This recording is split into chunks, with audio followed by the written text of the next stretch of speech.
સુરતમાં ચોમાસાને લઈને પાલિકા તંત્ર સજ્જ થયું છે। શહેરની તમામ ખાડીમાં એસએમસી કમિશનરે નિરીક્ષણ કર્યું।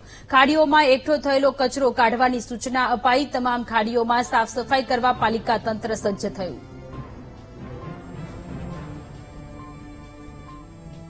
અત્યારે સમગ્ર સુરત શહેરમાં સુરત મહાનગરપાલિકાના વિવિધ વિભાગો અને ઝોન કક્ષાએથી પ્રી મોન્સૂનની કામગીરી કરવામાં આવી રહી છે। ખાસ કરીને સમગ્ર સુરત શહેરમાંથી ખાડી મોટા પાયા ઉપર પ્રસાર થાય છે અને ત્યાંની સાફ સફાઈની ઝુંબેશ ચાલી રહી છે। એમના સિવાય પ્રી મોન્સૂનને ધ્યાને લઈને inlet chambers, main holes, strong water drainage, flood ગેટ્સના ઓપરેશન, રિપેર્સ અને મેન્ટેનન્સ એવી વિવિધ પ્રકારની કામગીરી કરવામાં આવી રહી છે। ઝોન કક્ષાએથી આ કામગીરી માટે અધિકારીશ્રીઓ સતત મોનિટરિંગ કરતા હોય છે અને અમે પણ છેલ્લા 2 દિવસથી હેડ ઓફિસની જે વિવિધ વિભાગોના વડા છે એમના સાથે અત્યારે જે કામગીરી ચાલી રહી છે એમનું રેન્ડમ અને સરપ્રાઇઝ ઇન્સ્પેક્શન્સ કરી રહ્યા છે।